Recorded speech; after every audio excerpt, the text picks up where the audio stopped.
The dust hung like old breath in the ruins, ancient and quiet.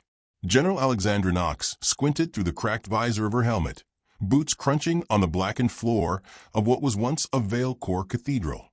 Or so the alien scholars claimed. She didn't buy it. It felt more like a courtroom where the universe was put on trial and found lacking. Behind her, the mission crew moved like children in a museum they weren't allowed to touch. Holographic scanners blinked lazily. Dust devil drones hovered overhead, mapping architecture with reverent pings. The Galactic Union had authorized this archaeological expedition under one condition. Humans were not to be left unsupervised. So they gave her a badge and a leash. Alex tapped the slab of black stone in front of her with a gloved knuckle. "No inscription?" she asked. Professor Lelix, a Zentri linguist shaped like a bendy coral reef, bubbled irritably. "It's not blank. It's encrypted in extinct pre-Vale glyph logic. No one speaks it. Not even translation AIs can decode it." Alex smirked. "Bet I can." "You are a soldier, General, not a linguist." She crouched anyway. The symbols curved like the curling tail of a wave, or a smirk on a liar's face. She tilted her head. The structure of it reminded her of the old languages her mother made her memorize. Old Latin, Proto-Norse, the slang of doomed empires. She pressed her thumb to a raised sigil. Behind her, someone muttered, "Tell me she's not going to lick it." Alex didn't. But she did hum a low, lilting phrase, half-formed from old poetic cadences she'd once deciphered in forgotten texts. "Kathari Valensi, Mornaya Threk." The room blinked. Not flickered, blinked. Light burst from every corner. The walls shook. Drones scattered like startled bees. Professor Lelix screamed something in a dialect only high-pressure creatures used. A vault hissed open in the floor with the groan of time, resenting being disturbed. Alex stood up slowly. "Well, that's new." All at once, alarms began to chirp. Not Earth-style sirens. No, these sounded like choral warnings, 12-part harmonies shrieking through long-forgotten chords. The walls shifted again, and what everyone thought was just a mosaic crumbled, revealing a vault door made of obsidian alloy etched with glyphs that now glowed. "General Knox." The voice came sharp and panicked through the comms. It was Drellin, the Zentri mission commander orbiting above. "We are detecting a multi-spectrum broadcast from your position. It's not a local ping. It's galactic." Alex adjusted her collar. "You're welcome." "Shut it down." "I don't know how I turned it on," she replied. "I just said hi in your dead tongue, and boom, Doom Room unlocked." Professor Lelix nearly collapsed. "You spoke the calling language." "The what now?" He turned all his eyes on her, trembling like kelp in a storm. "Only the ruling caste of the Vale Corps ever spoke it. And only in times of war." "Yeah, well," Alex said, eyeing the now pulsing glyphs on the vault. "Maybe they were lonely." The ground shook again, and a tremor of energy rose through the ruins, like thunder passing beneath bone. The vault door cracked open fully. A shaft of violet light shot skyward into the orbiting clouds above the moon. "Knox," Drellin barked again, "you just sent a class 12 activation signal across 4 sectors. That language, it's not just dead, it's forbidden." She sighed and muttered, "You invite a human to an ancient ruin and act surprised when we poke something." A tech assistant, half miry, half synthetic, was already scrolling through a scanner feed. "General, something is responding." Alex turned. "Responding." The assistant swallowed. "Ships. Large ones. Old Vale Corps designs. Coming online. Across the galactic rim." For a breath, no one moved. Then Lelix stumbled forward and pointed a trembling digit at her. "You have awakened the storm, Arkansas." "The what?" "The Dead Fleet. The most dangerous warships ever built. Their AI was designed to survive after the fall of the Vale Corps. To seek their heir." The light from the vault twisted, forming a hologram in the dust, an image of a colossal ship cloaked in storms, engraved with a single glowing symbol. It matched the one she had touched. Alex blinked. "Oh, a beat." Then she said, "I may have made a teeny mistake."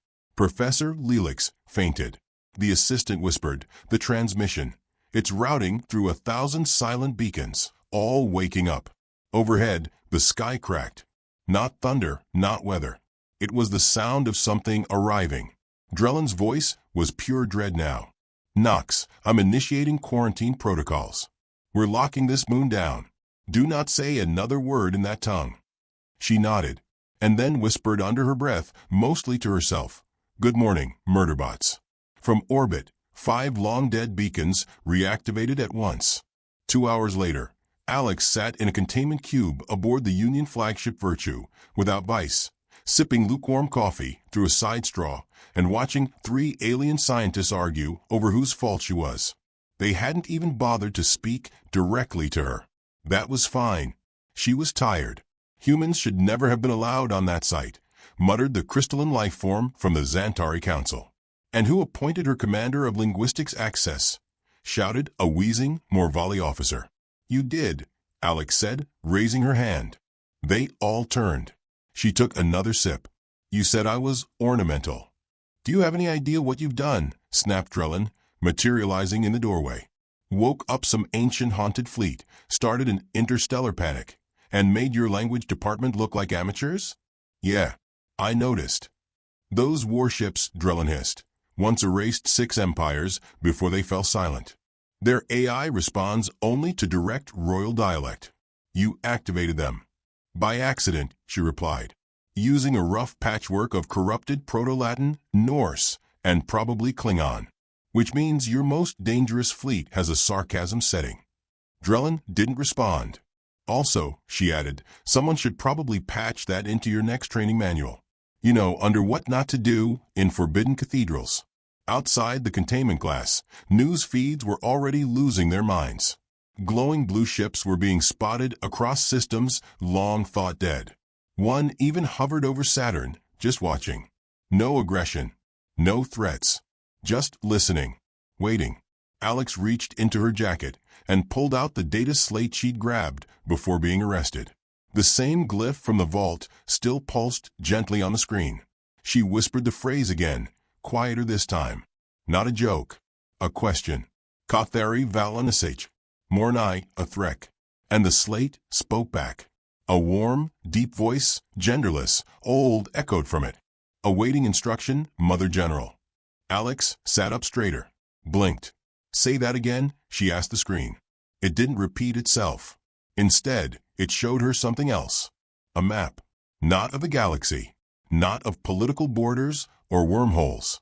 But a list, dozens of glowing names, in alien dialects she didn't recognize, with strange notations beside them. Woken. Ready. Woken. Ready. Awaiting the voice. She didn't know what to feel. Pride? Fear? Curiosity? Somewhere, buried deep beneath her usual smirk, a memory stirred. A song her mother used to hum when the lights flickered during storms. The syllables weren't exact, but the rhythm matched the phrase she'd spoken. She leaned back in the cube and stared at the stars beyond the glass. "Well, hell," she muttered. "What kind of bedtime stories were you telling me, Mom?" The slate blinked again. This time, it translated something for her. An old inscription revealed line by line. "He who speaks the final name of power commands the silence between stars." Alex closed her eyes. Outside, over Earth's sky, a warship cloaked in storm slowly began to lower its orbit. She didn't know what came next, but she was pretty sure the galaxy would never be ready. The Galactic Council convened in emergency session 74 minutes after the storm arc reawakened. It should have taken days to organize, but nothing motivates a bureaucracy like the sudden reactivation of 30 ancient planet killers. They dialed into the secure communication node from their respective homeworlds, holograms flickering, compression errors blinking across languages. What should have been a sleek, interstellar conference resembled a disastrous video call where everyone spoke over each other and no one knew how to mute themselves. General Alexandra Knox sat quietly in the corner square of the screen, arms crossed, sipping something she swore wasn't coffee. Her hollow frame glitched every few seconds. She didn't mind. Let them underestimate her. Again, Chancellor Brical of the Aquari Dominion floated in a shimmering sphere, voice slow and resonant. "This is not a drill. The human has spoken the activation tongue. The storm arc is awake. You say that like I conjure it with dark magic, Alex said dryly. I was reading dusty poetry on a slab. It was a sacred command node, snapped Minister Drodar of the Teletary. Your voice matched the ancient harmonic cadence used by the Veil Core High Caste. Your DNA pinged a royal protocol marker. Alex blinked. So I'm royalty now? No, Drodar said, with the withering tone of a disappointed uncle. You are a disaster in a pantsuit. I'm wearing armor. Exactly. An uneasy silence followed. Ambassador Frode, a gelatinous historian who pulsed when nervous, oozed forward. The storm arc has been dormant for 40,000 years. No race, not even the Koalni, has ever dared to interface with it. Now it listens to her.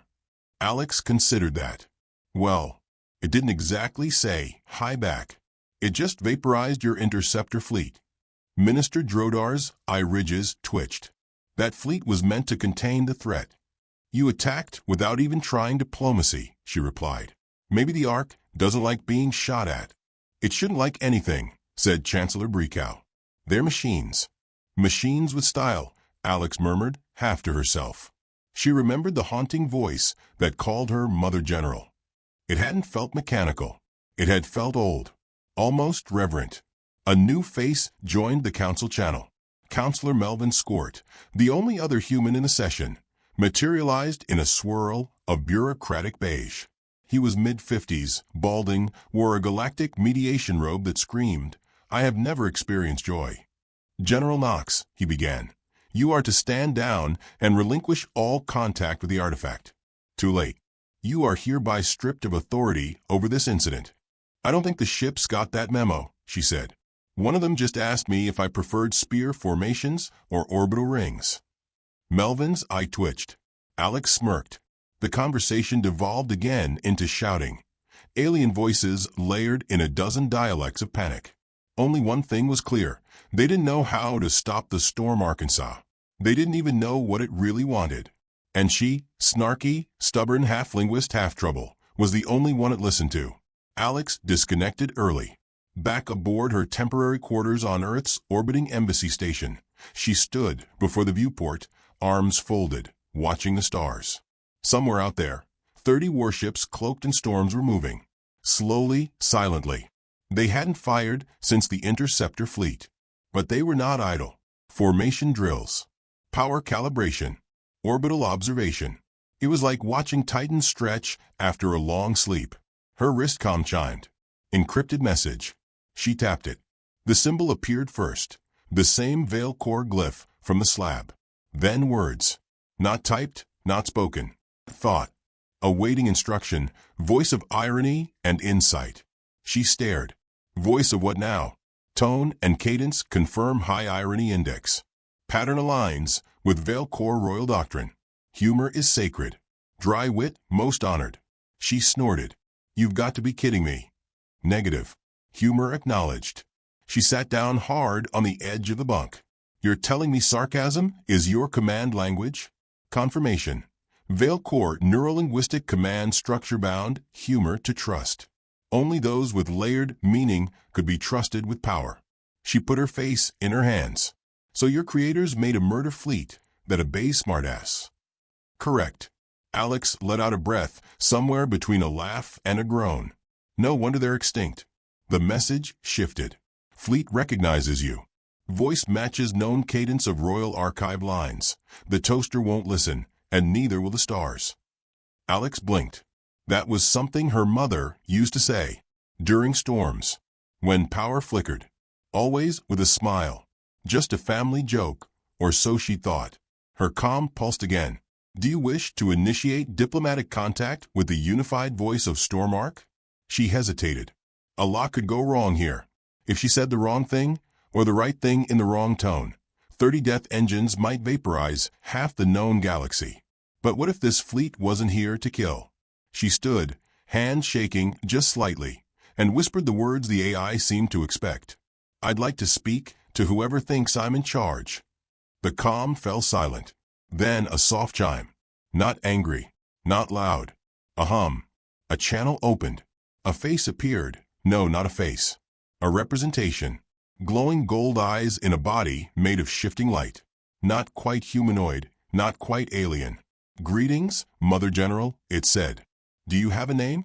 Designated Corps, Vel Thorka, Commander of Storm, Arkansas.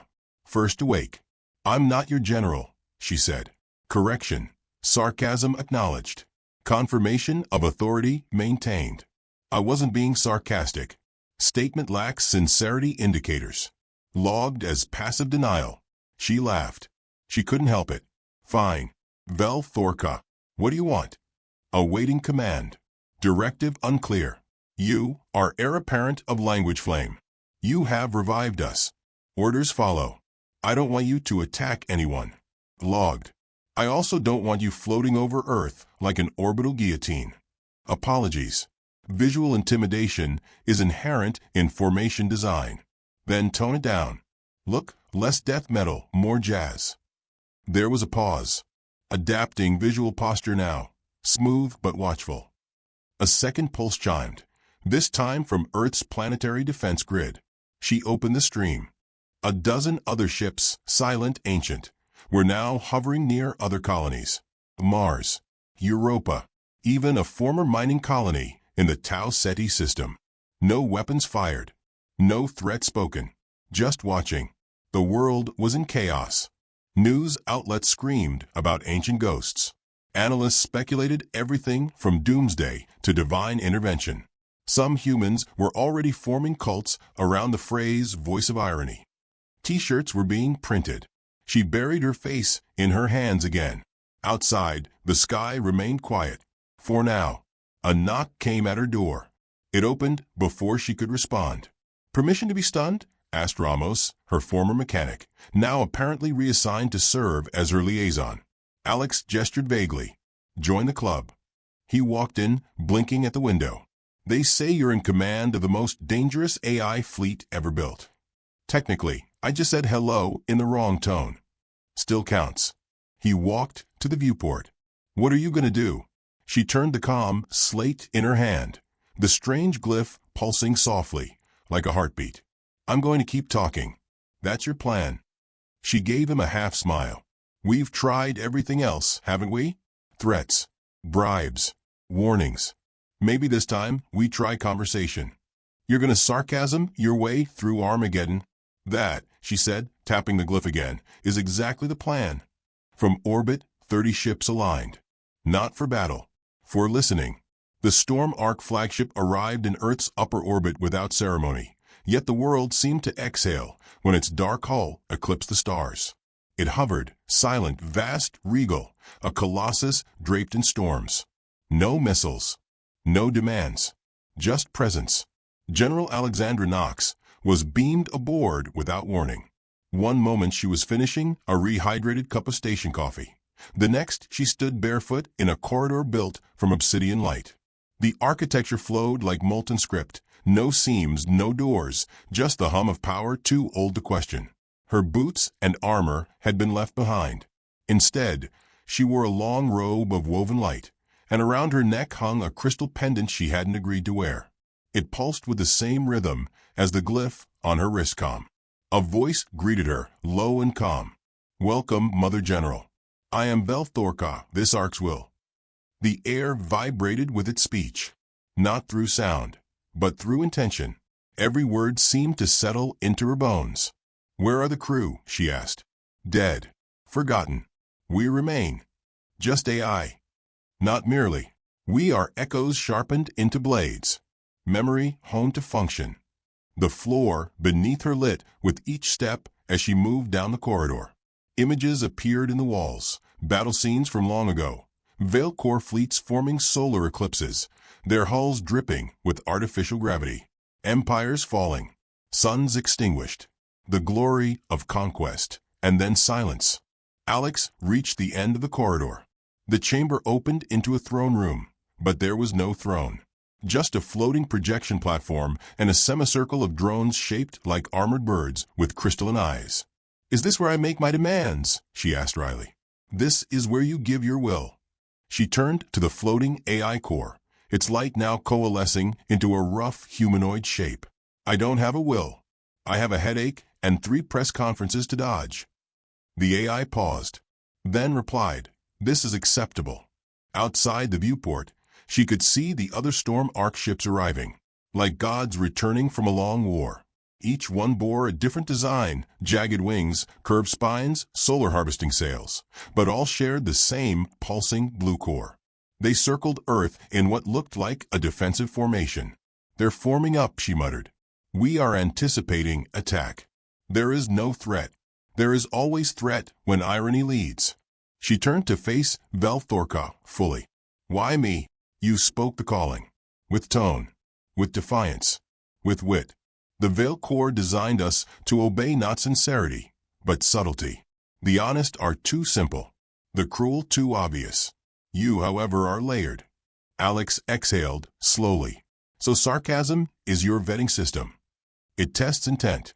Those who speak with double meaning often think with double vision." It almost made sense.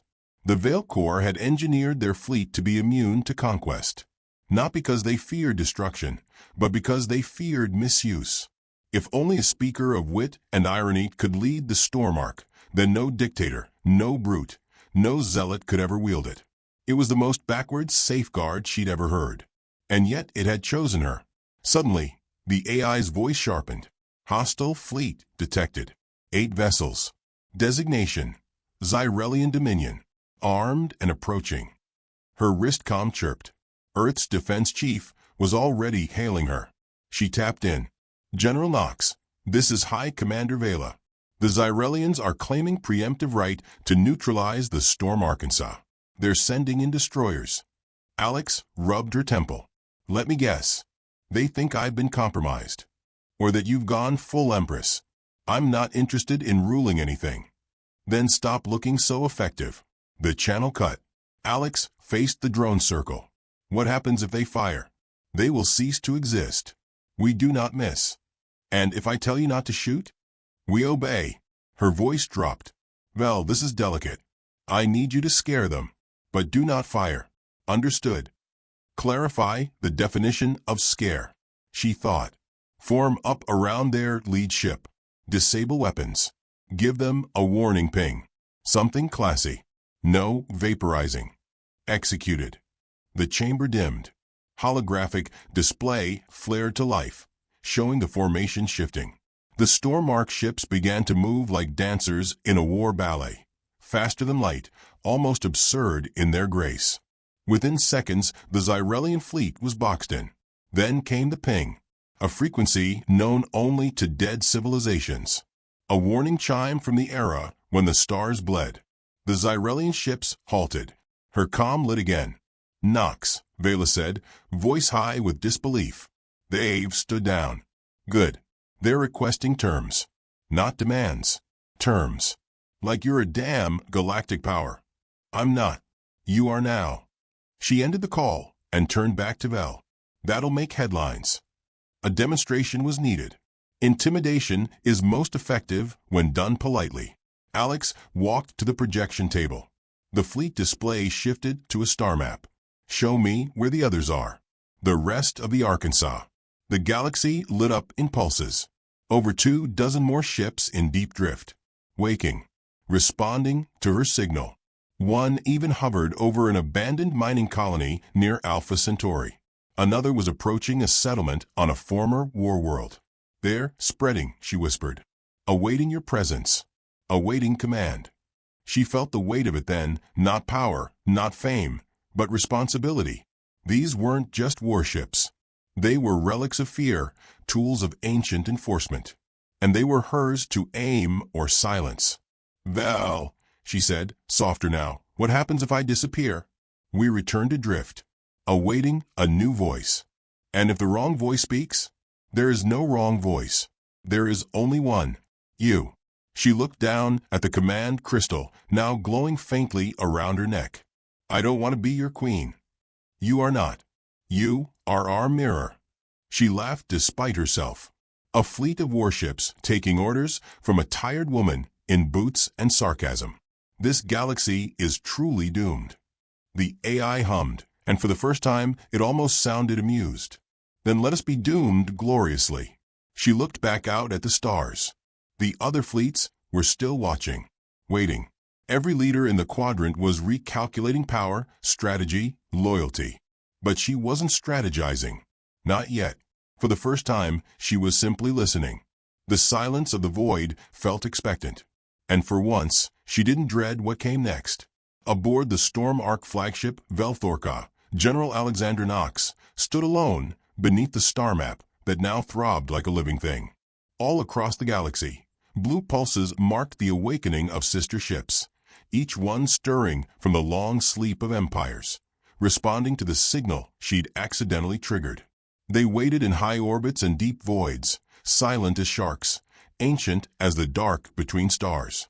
Her reflection stared back from the projection table, dressed in ceremonial Veilcore robes she'd never requested, marked with symbols that hadn't been spoken aloud in 40 millennia. She still hadn't decided if this made her a fraud or the most accidentally influential person in history. A chime sounded from her wrist. "General," came the voice of Earth's defense liaison, Commander Cade. "Emergency summit begins in 7 minutes. You're expected to lead." "I'm not a politician," Alex said without turning. "You're whatever the Storm Ark thinks you are. That's more dangerous than any title." She ended the call. The lights dimmed as Velthorka initiated full synchronization with the other ships. Each vessel sent its own cryptic report. Readiness confirmed. Systems calibrated. Hostilities minimal. Some even began orbital stabilization over human colonies, like guardian angels cloaked in thunderclouds. In every system where they arrived, were fleets pulled back. Negotiations began. Entire standoffs fell apart at the sight of a single glowing glyph on a warship's hull. Alex hadn't issued a threat. She hadn't needed to. The presence of the Ark was enough. Velthorka's voice stirred the silence. 17 planetary authorities have requested formal meetings. 16 have offered tribute. 5 have declared religious observance in your honor. "Tell them no," she said. "No tribute. No temples. No songs. Instructions noted. Shall I allow the galaxy to worship your disinterest?" She almost laughed. "Vel, you're a menace." "I am a mirror. You are the menace. I merely reflect your grace." She didn't answer. Instead, she watched the newest report stream across the table. The Zyrelian Dominion, once aggressive, had issued a ceasefire directive. The Telnari clans opened trade with Earth for the first time in a century. Old enemies were reaching out, all because they thought she controlled the Storm Ark like a weapon. But she didn't. Not really. It was more complicated than control. The fleet didn't obey orders. It responded to tone, to subtext, to nuance. The warships didn't follow commands. They followed intention. And Alex had one advantage the rest of the galaxy didn't. She didn't want the fleet. That was why it listened. The door behind her opened, not with a hiss, but a ripple in the light. Ramos entered. Her mechanic turned accidental diplomat, holding a steaming mug in one hand. "You looked like you needed this," he said, offering it. She took it without comment, grateful for something simple. "How's Earth?" she asked. Confused, hopeful, terrified. "Your usual Tuesday. And the media? They're calling you the Iron Queen." "Charming. There's also a popular theory that you're a reincarnated Veilcore goddess." Alex sipped the coffee. "Do I at least get good hair in those depictions?" He grinned. "You get wings made of light and a flaming sword." "Damn. I'll have to live up to it." His smile faded. "You're changing, Alex." "I know. It's not just the robes or the warships. You carry yourself different now." "I'm tired," she said. "And I'm thinking more than I used to." He studied her. "You ever going to tell me what that symbol means?"